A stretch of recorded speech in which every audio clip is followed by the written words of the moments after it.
বিসমিল্লাহির রহমানির রহিম। আসসালামু আলাইকুম প্রিয় শিক্ষার্থীরা, আশা করছি পরম করুণাময় আল্লাহ তাআলার রহমতে তোমরা যে যেখানে আছো ভালো আছো। আজ আমাদের প্রতিষ্ঠানের অনলাইন শিক্ষা কার্যক্রমের অংশ হিসেবে দশম শ্রেণীর পদার্থবিজ্ঞান চলতরিৎ এই অংশটি নিয়ে আলোচনা করছি।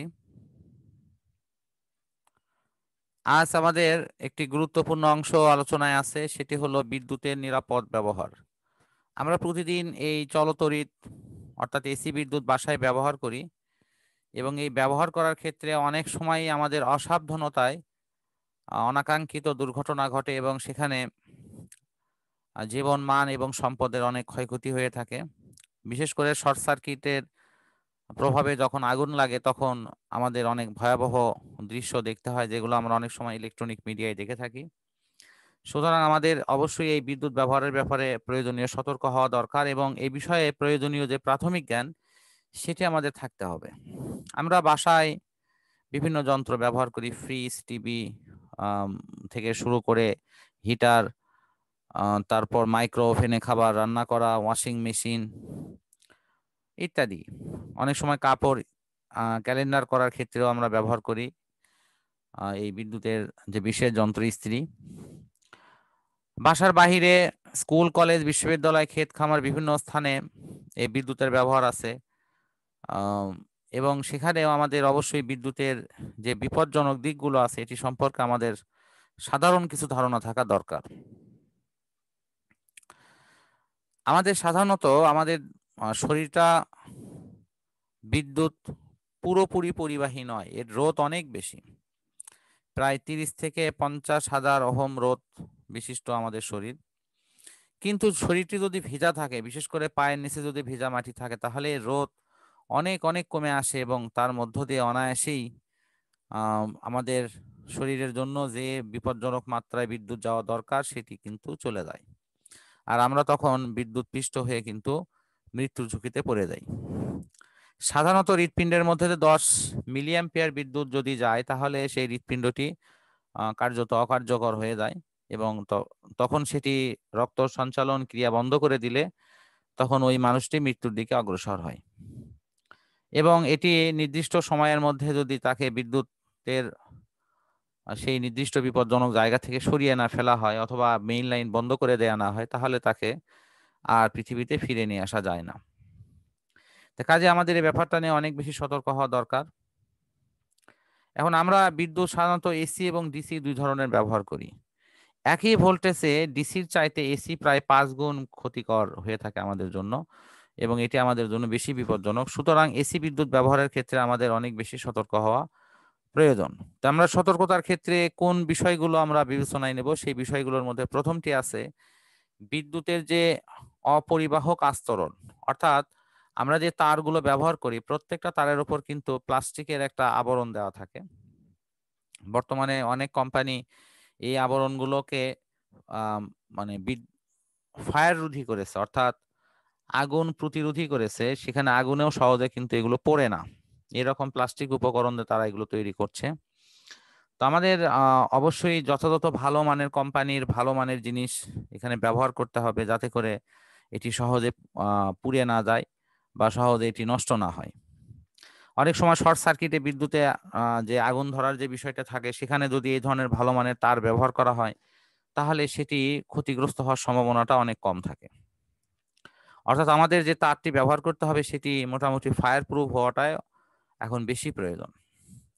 দ্বিতীয়ত হলো ভালো সংযোগ। আমরা অনেক সময় বৈদ্যুতিক যন্ত্রগুলো ক্রয় করার সময় খুব ভালো মানের জিনিস হয়তো কিনি না, ফলে দেখা যায় এগুলো খুব দ্রুত নষ্ট হয়ে যায় এবং শর্ট সার্কিট হয়ে দ্রুত এগুলো ক্ষতিগ্রস্ত হয় এবং দুর্ঘটনার আশঙ্কা তৈরি করে। এরপর হলো আর্দ্রতা। অনেক সময় আমাদের অসাবধানতাজনিত কারণে বিভিন্ন সার্কিটে বিদ্যুৎ আহ, বিদ্যুতের বিভিন্ন সার্কিটে পানি প্রবেশ করে বা বর্ষার সময় বিশেষ করে আর্দ্র আবহাওয়াতে বিভিন্ন সুইচে হাত দেওয়াটা আমাদের জন্য অনেক বেশি বিপজ্জনক হয়ে যায়। তো আমরা হেয়ার ড্রায়ার অথবা ইস্ত্রির মতো যে সমস্ত যন্ত্রগুলো ব্যবহার করি যেগুলো কাছাকাছি কিন্তু পানি থাকে, এগুলোর ক্ষেত্রে আমাদের আরো বেশি সতর্ক হওয়া দরকার। এখন এই বিষয়গুলো থেকে যাতে আমাদের সেফটি হয়, আমাদের নিরাপদ অবস্থানে আমরা থাকতে পারি, সে কারণের জন্য আমাদের বিশেষ যে যন্ত্রগুলো ব্যবহার করা উচিত তার মধ্যে সার্কিট ব্রেকার এবং ফিউজ খুবই গুরুত্বপূর্ণ। আগে আমরা নিরাপদ ফিউজ বলে একটা অংশ ব্যবহার করতাম, যেগুলো প্রত্যেকটা বাসার শুরুতেই বিদ্যুতের যে বোর্ড আছে সেখানে এটি ব্যবহার করা হতো, এবং এখনো এগুলো আছে। সেখানে এই ফিউজগুলো একটা নির্দিষ্ট মানের ফিউজ লাগানো থাকে। একটা বাসায় যদি 30 অ্যাম্পিয়ার বিদ্যুৎ ব্যবহার হয়, তাহলে 30 অ্যাম্পিয়ারেরই ফিউজ সেখানে ব্যবহার করা হয়। এই ফিউজটা তৈরি করা হয় নিম্ন গলনাঙ্ক বিশিষ্ট টিন, সীসা এবং তামার মিশ্রণ থেকে। ফলে দেখা যায় 30 অ্যাম্পিয়ারের চাইতে বেশি বিদ্যুৎ যখনই যাবে তখনই সেটি পুড়ে যাবে।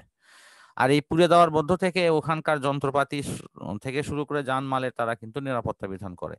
এই জন্য এই ফিউজগুলোকে নিরাপত্তা ফিউজ বলা হয়। এই নিরাপত্তা ফিউজেরই এখন উন্নত সংস্করণ আসছে সার্কিট ব্রেকার। বর্তমানে অনেক কোম্পানি খুব ভালো মানের সার্কিট ব্রেকার আমাদের প্রোভাইড করছে। আমাদের উচিত এই ভালো মানের সার্কিট ব্রেকারগুলো ভালো টেকনিশিয়ানের মাধ্যমে বাসায় বৈদ্যুতিক যন্ত্রের সাথে প্রতিস্থাপন করা। ফলশ্রুতিতে কি হবে, যদি যন্ত্রে বা অন্য কোনো ভাবে যদি শর্ট সার্কিট হয় অথবা অধিক পরিমাণে বিদ্যুৎ উৎস থেকে প্রবাহিত হয়, তাহলে এগুলো সার্কিট ব্রেকারগুলো অটোমেটিক বিদ্যুৎগুলোকে অফ করে দেয়, এবং ফলে আমাদের জানমাল এবং বিভিন্ন যন্ত্রাংশগুলোর ক্ষতির হাত থেকে কিন্তু আমরা রক্ষা পাই। এরপর আছে সঠিক সংযোগ।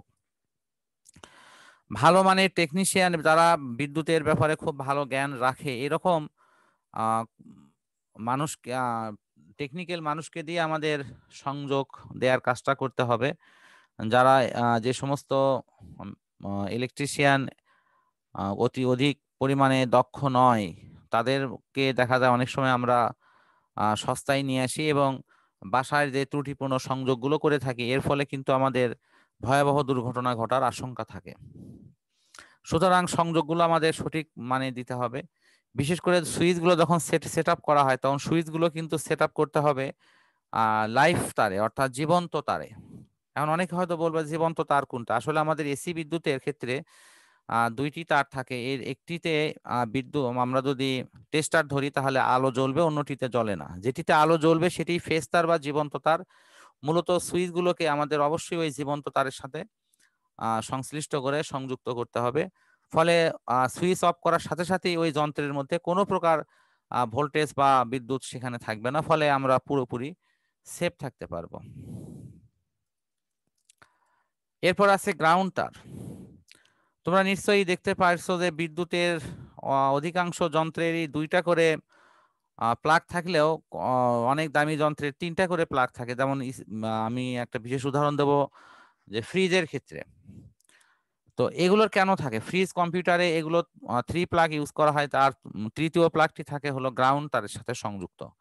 এই গ্রাউন্ড তারের সাথে বিশেষ একটি তারের মাধ্যমে এই তারের শেষ প্রান্তটি মাটির সাথে সংশ্লিষ্ট করে দেওয়া হয়। যদি কোনো কারণে ওই যন্ত্রের তার বডিতে যদি কারেন্ট সঞ্চালিত হয়, তাহলে এটি সেই অতিরিক্ত পথ দিয়ে ভূমিতে সংযোগ দিয়ে সেটা চলে যাবে। ফলে ওই বডিকে কেউ যদি টাচ করে তার শক খাওয়ার আশঙ্কা থাকবে না। আবার ভূমিতে অতিরিক্ত বিদ্যুৎ সরবরাহের ফলে ওই শর্ট সার্কিট হওয়ার আশঙ্কা থেকেও আমরা রক্ষা পাবো। অন্যদিকে সার্কিট ব্রেকারটা অফ হয়ে গিয়ে বিদ্যুৎ প্রবাহ বন্ধ করে দিয়ে আমাদের প্রয়োজনীয় দুর্ঘটনা থেকে সুরক্ষা দেবে। এরপর আমরা দেখব বাসাবাড়িতে তড়িৎ বর্তনীর যে নকশা আমরা ব্যবহার করি, সেটির একটা সাধারণ স্ক্রিপ্ট এখানে দেওয়া আছে। শিক্ষার্থী বন্ধুরা, তোমরা দেখতে পাচ্ছ যে সাপ্লাই লাইন থেকে মূলত দুইটা বিদ্যুতের লাইন এখানে চলে আসে। একটি হলো লাইফ লাইন, যেটিকে লাল কালার দিয়ে দেখানো হয়েছে, আর একটি হলো নিউট্রাল লাইন। তো এই যে লাইফ লাইন যেটা দেওয়া আছে, এই লাইফ লাইন এবং নিউট্রাল লাইন দুটি আসার পর যথাযথভাবে এটি বাসার মধ্যে সমস্ত জায়গায় এই লাইনগুলো নানাভাবে সংযোগ দিয়ে ছড়িয়ে দেওয়া হয়। কিন্তু বাসার মধ্যে বিভিন্নভাবে যে সুইচগুলো সেট আপ করা হয়, এটি করা হয় সমান্তরাল সংযোগে। কারণ যন্ত্রগুলোকে সমান্তরাল সংযোগ দিয়ে যখন এর সাথে সুইচ লাগাই দেওয়া হয়, বিশেষ লাইফ তারের সাথে, তখন দেখা যায় যে এটি অটোমেটিক্যালি অফ করলে লাইফ তার থেকে এই যন্ত্রটি বিচ্ছিন্ন থাকে। ফলে এই যন্ত্রটির ক্ষতি হওয়ার আশঙ্কা থেকে অনেক দূরে থাকে। এবং আমরা এর মধ্য দিয়েই নিরাপদে থাকতে পারবো। এখানে আমরা ব্লু কালারের একটি বিশেষ লাইন দেখতে পাচ্ছি। এই লাইনটি সংযুক্ত আছে গ্রাউন্ড তারের সাথে, মানে গ্রাউন্ডের সাথে, অর্থাৎ আর্থ বা মাটির সাথে। এখানে মাটিতে একটা বিশেষ ধরনের লোহার কাঠামো যদি আমরা প্রথিত করি, তার সাথে এটি সংযোগ দেওয়া হয়। এবং অতিরিক্ত বডিতে যদি কোনো কারণে বিদ্যুৎ সরবরাহ হয় বা চলে যায়, সেই বিদ্যুৎগুলো কিন্তু এই আর্থিং এর মাধ্যমে মানে মাটিতে চলে আসবে। তো শিক্ষার্থী বন্ধুরা, আমরা এই আলোচনার মধ্য দিয়ে আজকের ক্লাসটি শেষ করছি। পরম করুণাময় আল্লাহ তাআলার কাছে সবার সুস্থতা কামনা করে বিদায় নিচ্ছি। আল্লাহ হাফেজ।